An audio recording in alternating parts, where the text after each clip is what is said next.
Hello everyone and welcome back to another Jurassic World Evolution 3 video where we're going to be taking a look at all the stuff that was revealed in July. Species showcases, feature focuses, even little finds I've made in some previous footage. Let's get into it. Now forgive my voice today, I am a little bit sick, but I'm still going to make this video anyway.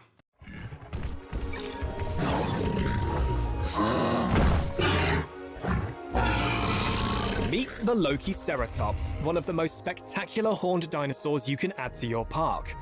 With its huge, colourful frill and curved horns, this recently discovered ceratopsian is guaranteed to be a guest favourite. Watch them show off. These social dinosaurs display fascinating territorial behaviours that guests love to observe. They thrive in small groups and can share space with other peaceful herbivores. Just provide plenty of room and vegetation. Powerful, distinct, unmissable. The Lokiceratops is a captivating headline attraction for any new park.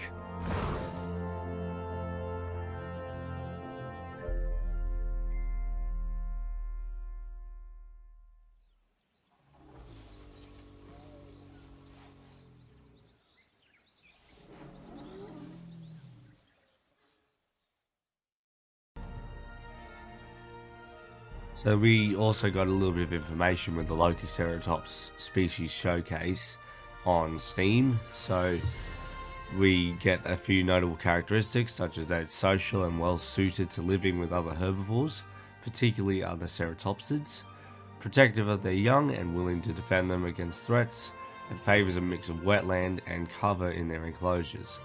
First discovered as recently as 2019 in the Montana Badlands, Lokiceratops takes its name from the Norse god Loki, sharing the prominent and distinctive horns seen in popular depictions of the god.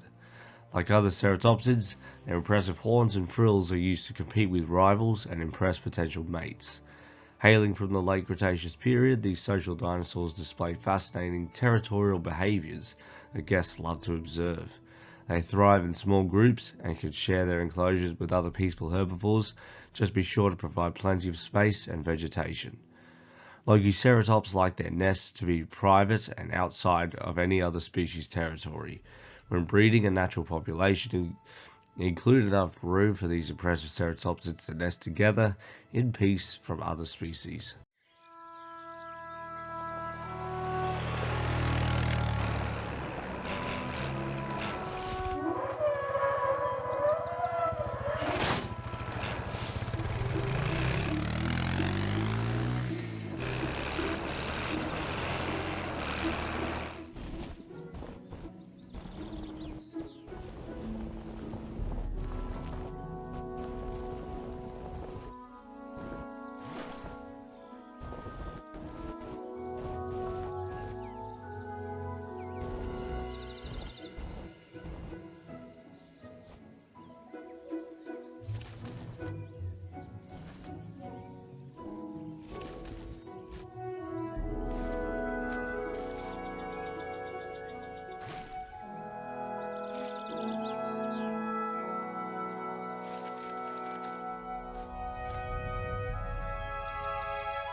The park tour did reveal a couple of things, such as when you use deep water for a waterfall, it will become much frothier and make a more aggressive flow.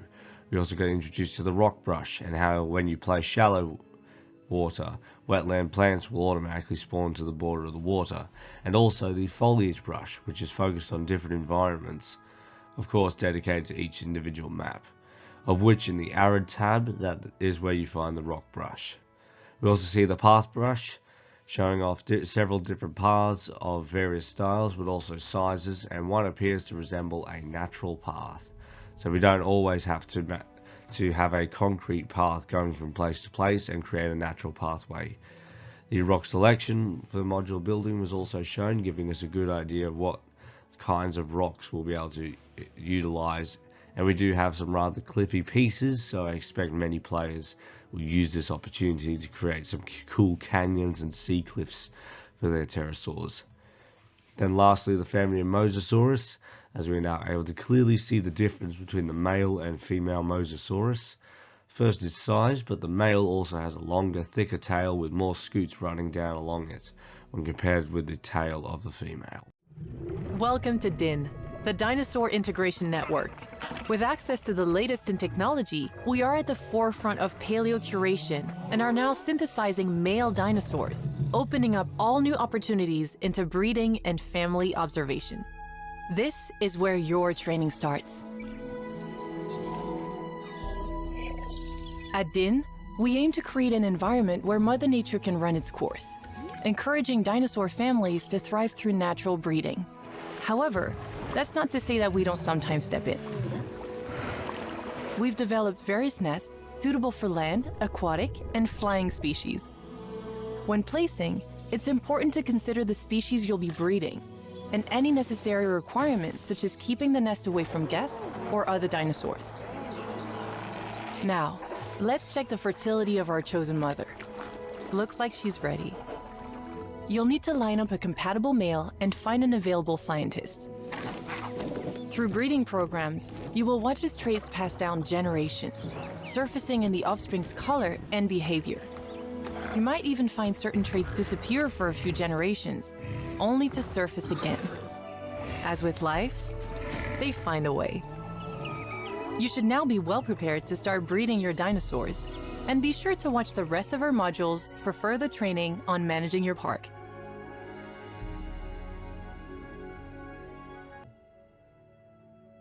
So we are introduced to the three different nests from the land species, aviaries and lagoons, which all have different appearances, and the land nests also come in three different sizes.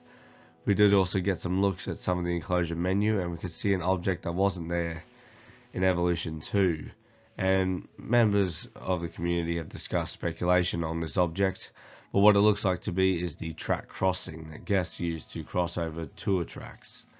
Then there was another shot of the Lokiceratops, which looked to be on top of the rocks that are placed with a terrain brush, but this is in fact just some regular ground that has been painted with the rock texture. This is the same as when we see a similar shot with the Utahraptor, but it is also just a rocky terrain paint with rocks brushed to the edge.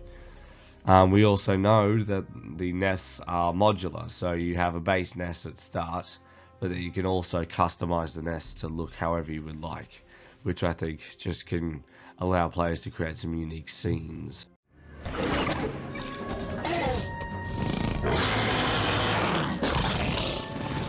Meet the Utahraptor, one of the largest and most formidable dromaeosaurs available for your park.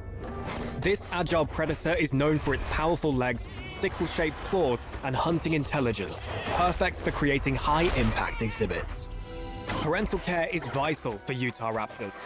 Adults and juveniles become unsettled when separated from each other. Keep them in small groups and offer secure, enriched enclosures with room to roam.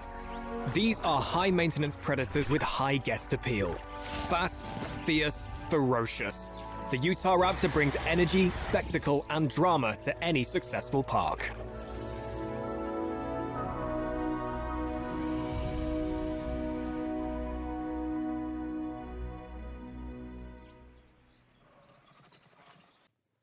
Similar to the Lokiceratops, there was a little bit of extra information on Steam.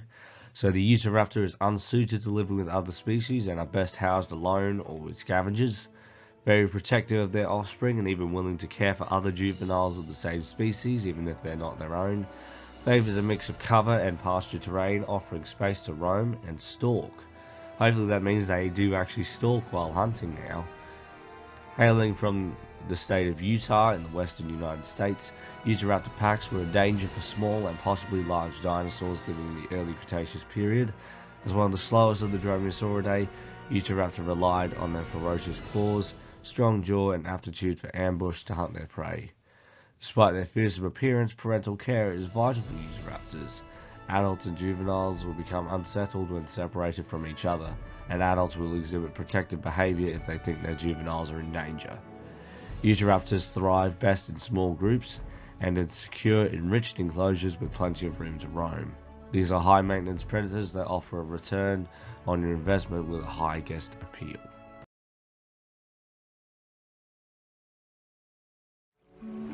Welcome back, park managers.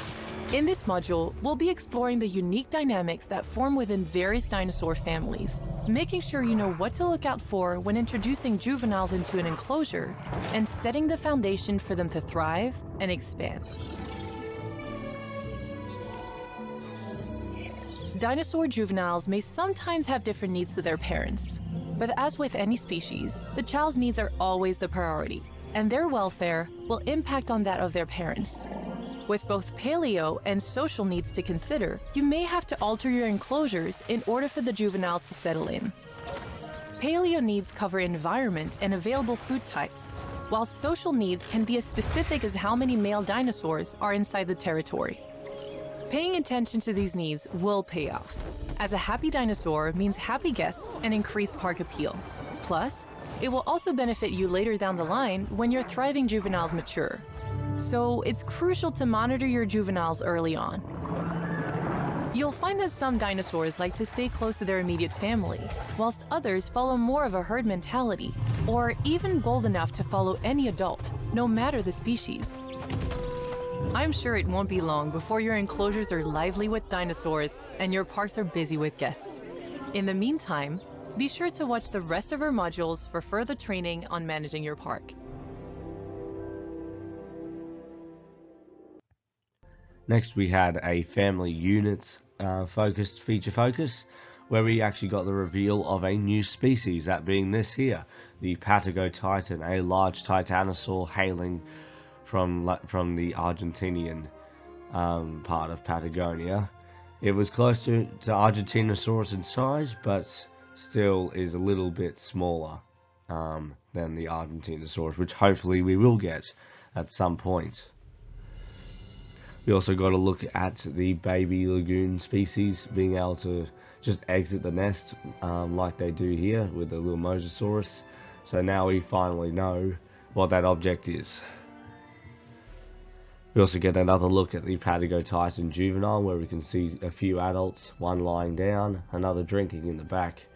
We also see one of the custom viewing platforms up on the cliffside in front of the monorail, which does actually look to be made easier to bring closer to the side of the cliff or the mountain, as you can build the rocks up and get really close to the track. So that's going to be really interesting to see how that's used. But the Patagotitan is easily the most accurate sauropod we've ever gotten. Like, they even have the speculative beak of some titanosaurs. You can also see that they have real tree trunk front legs with no claws or really individual toes, whereas the back feet have distinct claws and toes. The adult also seems to have osteoderms running along it and some spines going down the back. We also get a look at the family unit of Quetzalcoatlus just peacefully walking along, and it's just so great to see this species be able to walk. As, yeah, it just looked so wrong having to fly all the time for an Azhdarchid, but now we could enjoy the Azhdarchids able to move how they would have 66 million years ago. We also get a quick look at the Ankylosaurus baby following a herd of Brachiosaurus, as it seems that baby herbivores will be able to have the option to follow adults from a herd that isn't their same species. But about this baby Ankylosaurus, it is not the same look from Camp Cretaceous, which I really do appreciate, as that one is very cartoony. but now we've got a more realistic looking baby Ankylosaurus, at least rocking the Ankylosaurus design from the Jurassic World films. And I imagine if we do get the bumpy skin in the base game, it will be fairly easy to recreate some Camp Cretaceous scenes. We also got a look at a little animation where the baby Brachiosaurus runs under the belly of its parent, which looks to be a male in this case, judging by the more colourful and prominent head crest. So I think that is our look at the male Brachiosaurus, at least a good one at that. And then we get a large open view of the Brachiosaurus enclosure, seeing several Brachiosaurs, a few babies, and a beautiful wetland habitat. But in the back we also see a habitat with some Ankylosaurus and some Parasaurolophus, and if you look closely you could see that we get our first but very brief glimpse at a baby Parasaurolophus. So it's going to be really cool to see that in the coming months. So from the Frontier Unlocked live stream we got a little bit of footage of the Utahraptor, showing it in its habitats, as well as a quick look at the dimorphism in the hatchery, a new look at a few more patterns of the Utahraptor and the babies playing around their habitat. And we got the same for the Lokiceratops, but this one came with a few interesting tidbits. We did get a good look at the interaction between the baby and the mother, but we also see a good look at the mud that you're able to paint onto your terrain. I don't know whether animals are necessarily going to play in it or what, but you could certainly make it look like a mud bath. But we also see the modular mangrove trees that you are able to place. So it's going to be really cool finally being able to create some good mangrove forests, especially with the semi-aquatic animals like Spinosaurus.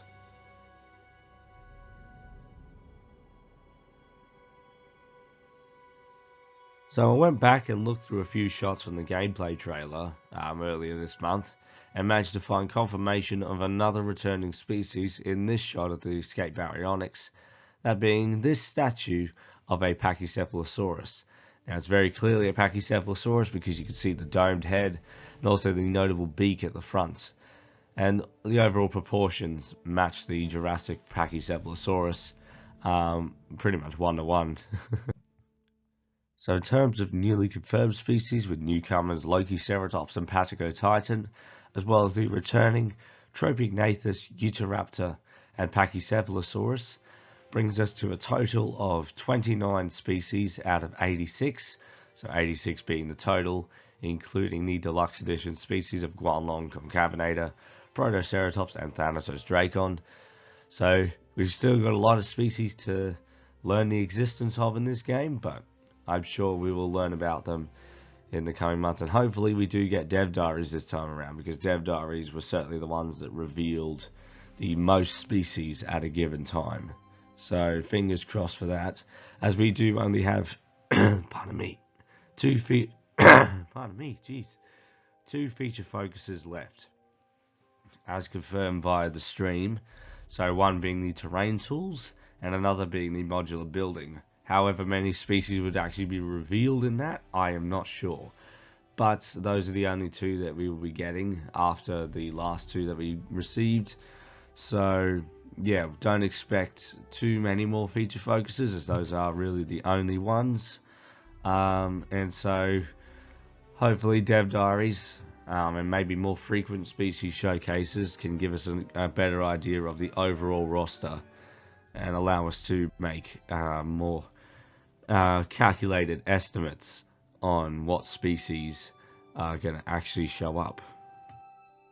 But that is all for this quick little July wrap up. I simply just did not have the time to cover these things when they came out, so I thought why not just compile it into a video for the end of the month, and that's what I've done here. So I hope you enjoy the video. Look forward to more Jurassic World Evolution 3 content, because after I get better, of course, I hope to keep a more consistent schedule and just release videos whenever something like major comes out. Like, I'm not going to cover something really tiny for a whole video. So when something big comes out, like a species showcase, feature focus, dev diary, that is when I will be making videos. But if it's just a small bit of footage from an exclusive interview, like that just lasts 30 seconds, I don't need to make a whole video on that.